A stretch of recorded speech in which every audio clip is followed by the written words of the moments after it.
Jared Goff with us here on 97.1 The Ticket. Obviously, big news today, unfortunately, with the Jameson Williams suspension. And Jared, let's just start there. You're a veteran. You're a leader. Young guys look up to you. I know all the guys are pros in that locker room. But have you had a chance to talk to JMO or anybody about this? No, I haven't really. And to be honest, you guys know I can't talk about it. So, yeah, well, it is what it is. We'll see what happens. Do you step up to reassure the offense and everybody, hey, we still have a job to do, and guys go down during the season. We still got to get this done. I mean, yeah, there's injuries every week. I don't think, the guy goes out, guy misses a game. It doesn't change our goals or our expectations. We've seen Tim Patrick emerge a little bit, quite a bit actually, and now maybe Allan Robinson might get the bump up. What have you seen from him in practice? Yeah, Allan's been just such a professional. I've been so impressed by him, to be honest. And, he's been around the league for a long time, maybe a year or two longer than I've been around. But we've kind of crossed paths here and there playing against each other. And he's always been productive, always been a good player. And but I'd never had the chance to play with him. And obviously now I do. And just seeing him in practice every day, it really is impressive, the way he approaches every single day. And even more so as a veteran guy who hasn't gotten the touches and hasn't gotten the looks on game day, obviously. But he shows up to practice every day. He always does the right thing. He's always where he needs to be. And if he gets an opportunity as we go along this season, it'll be good for him. Can you talk about what it's like to be on a heater like this? I mean, you played beyond elite level for the last several weeks here with this team. And, as a player in the league, it's got to be pretty satisfying to see that happen. But can you explain it all to us, what it feels like when you're in the game situation and everything's just clicking for you?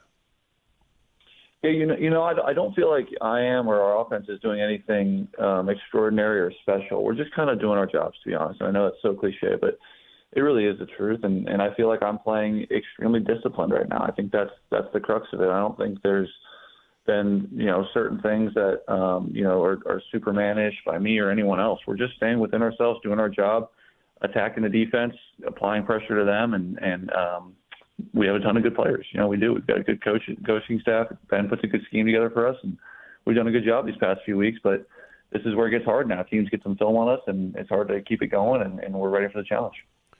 Do you find that's the key? Dan Campbell had mentioned that this morning with the guys in the morning show that he thinks that, initially maybe you were just trying to do too much, but now you're kind of staying within yourself and you're seeing the results. Do you think that's pretty accurate? You're saying for me personally? Yeah. Yeah, I mean, yeah, I don't know. I mean, it's been a good few weeks, and I'm finding the open guys. They're getting open. I'm hitting them. We're protecting well, and just kind of doing what we should do. So Viking game, it's such a huge win on so many levels for the division, the conference. It's just a big win. But let's start with the atmosphere. What was it like in Minnesota? It was really amazing. It really was. It was fun. That's always a fun place to play because those fans bring it, and obviously with them being a great team this year, they bring it even more. And we're a great team, and so we knew it was going to be a fun, loud environment, and it lived up to the billing, and it was a fun time. How unique, or do you guys talk at all about that Skol chant before the game, where they're clapping above their heads and chanting Skol? Do we talk about it? Not really. I mean, we know it's coming, and it's cool. It is cool to see, and it is fun. With all that said, the sense of satisfaction, I know you've moved on. You guys are on to the next game, but can you take us back to inside that locker room, the sense of satisfaction to get that W? Yeah, it's big. It really is.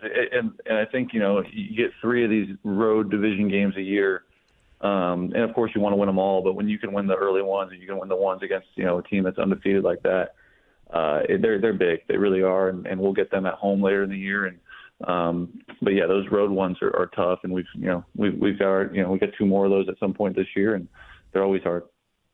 I think we've asked you in the past about are you a superstitious guy? I think you said no, but are you at least conscious of your routines over the last few weeks and making sure that you repeat the routines that you have going on? I've had a similar routine now for about 6 years. So I'm probably doing the same stuff I've always been doing. It's not like I'm doing something different. I feel like I'm in a good place, playing confident. Our offense is playing confident, but there's no secret sauce. It's just doing your job. There was a play in the game against the Vikings where Grenard, the defensive end, kind of reached out and grabbed your shoulder. You stepped up in the pocket and delivered a strike down the field for another first down. I mean, it's plays like that. I think Lions fans collectively just say that's awesome. But for you, how long did it take you to get accustomed and just as a quarterback, not even just in the National Football League, but maybe earlier on, that knowing that you're going to get hit, you're going to take your hits, but you have to trust the process. You got to trust in your lineman to keep that pocket going so you can step up. Yeah, it's hard. I think when you're younger, you get hit early on in your career, and you're trying to figure out, okay, how long do I have to hang on to the ball in the pocket? And as you go on in your career, you get more comfortable with that timing. It becomes subconscious, and then I think when you play behind really good O lines, you get really comfortable, and you get really having a good idea of how long you have. And with our group up front, the group I've had in front of me for a few years now, it is a little bit different than the rest of the league, where I do have that confidence in them and comfortability to sit in there and to know where my spot is in the pocket and for us to be on the same page. The touchdown pass to Amon-Ra, you guys, they crowd the line of scrimmage. Greg Olson on the broadcast. Going to be interesting to see who they bring here. There's 7 guys up front. You've got 5 blockers. You've got David in the backfield. Tim Patrick comes in motion. Was that part of the play design, or was that an option you said we better get him in here and you called him in? No, that was part of the play design. Okay, gotcha. And so the throw and the catch gets all the attention. The protection when they rush 7 was what made that play possible.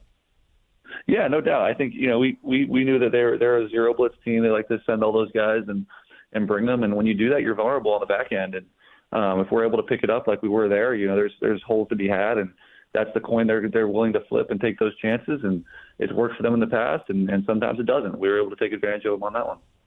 It's funny because when they crowded the line and I saw them bring everybody, I immediately thought this could be a touchdown because you knew that they were vulnerable in the back. Were you thinking the same thing? This is going to be a big play?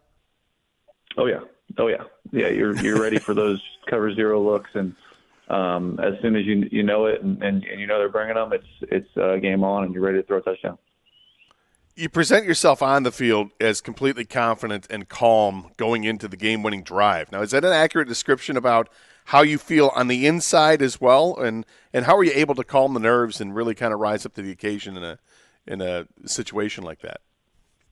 Yeah, I do feel calm. I feel like we had the ball, I think, on like the 30-yard line, 3 drives in a row. One of them, we had the unfortunate fumble. They take it back. Next one, I believe we went 3 and out, or had 4 or 5 plays and punted it. And then our defense got stopped. We got our 3rd chance on the 30-yard line. So it was like we were like, all right, guys, like now it's time to go. And we got those couple big runs early. I was able to check it down to Gibbs for a big gain, and then hit St. Brown. It was standard operating procedure. There wasn't anything abnormal we were doing. There was no secret, or there's no special thing that we did on that drive. It was executing our plays like we know how to. And for me personally, I try to remain that steady guy that these guys can look to. And I did feel good. I did feel confident. I felt calm. And certainly when you have a kicker like Bates, you don't have to get very far down there, and we were able to make it happen. Have you always been that way, or was there a moment in your career, whether it be Little League football or high school football, or even college, where you just, what, I'm confident in my abilities, I got this, and I'll exude this calmness, and the team's going to reflect that? Yeah, it's always just kind of been part of my demeanor, part of who I am, but I do think it's important for the quarterback to display that, and for me it comes pretty organically, so I don't have to force it. But yeah, I do think those guys can feel it at times when I am calm like that. One thing about Bates, Dan Campbell told a story today that Dave Phipp, the special teams coordinator, brought up, that the team had a foaling tournament and Bates made it to the finals. Can you take us in there? Like, did Bates really show out that day and suddenly show he can handle pressure? Yeah, that is a good story, and yeah, I think so. I think regardless of what it is, it was we did this tournament, and so I don't know how many teams there were, probably 32 teams, and it's a whole bracket situation, so it gets all the way down to the finals, and there's 2 teams left, and he was on one of the final teams, so the whole team's watching. And he's not kicking, he's throwing it, but he's still there's high pressure situations, and he was executing. And so yeah, you can look to that as part of just who he is. He doesn't see these moments as too big, and is under control. has such a great demeanor to him for a young guy who's starting out in the league. He's got such a bright future. Did his team win the tournament? I think so. Yeah, I think so. I think they did win. He was making some. I think he may have made the winning throw. I mean, don't quote me on that, but yeah, I believe so. All right. Who's got the best arm on the team that's a non-quarterback? Oh man, that's a great question. Oh, oh God, I'm going to offend some people if I say the wrong thing. I would say, Kirby actually can throw it pretty far. Like accuracy, none of these guys have accuracy. St. Brown will say him. He can't throw it that far though. Like Kirby can chuck it. Jack Fox? I mean, yeah, he throws it okay. I mean, far though. Like Panay can throw it pretty far. Of course he can. I mean, he can do anything. What can't Panay do? But yeah, he can throw it pretty far. Final thing from me, other side of the ball, but what can you say about Brian Branch? Yeah, he's been incredible. He really has, and I'd be lying if I said I was surprised. Like he's been doing this in practice to me and to our offense for 2 years now, and then through training camp, you saw the move to safety for him and how good that's been for him. And he's an instinctive player. He really is. I mean, both those guys back there, him and Kirby, are both just so instinctive, such ball hawks. But yeah, Brian's been a guy who's around the ball. He's got a nose for it, and it tends to make those plays. And I'm happy he's on our side. Have you ever had run-ins with fans that are fantasy football owners and complain to you about, hey, man, how come you're not getting the ball to so-and-so? And if you had, how do you deal with that? And can you relay one of those funny encounters? Yeah, quite a bit, actually. I mean, it's more so like in the off season, like, hey, make sure you throw it to this guy. I'm like, oh, yeah, I'll file that. I'll file that away for week 7 when we're playing the Titans to make sure I get it to that guy for you. But no, it's always fun to hear that, but it's never ever a considered thought. And I wish everyone the best with their fantasy teams, but I'm not concerned. Jared, thanks for your time as always. We'll talk again next week. Good luck against Tennessee this weekend.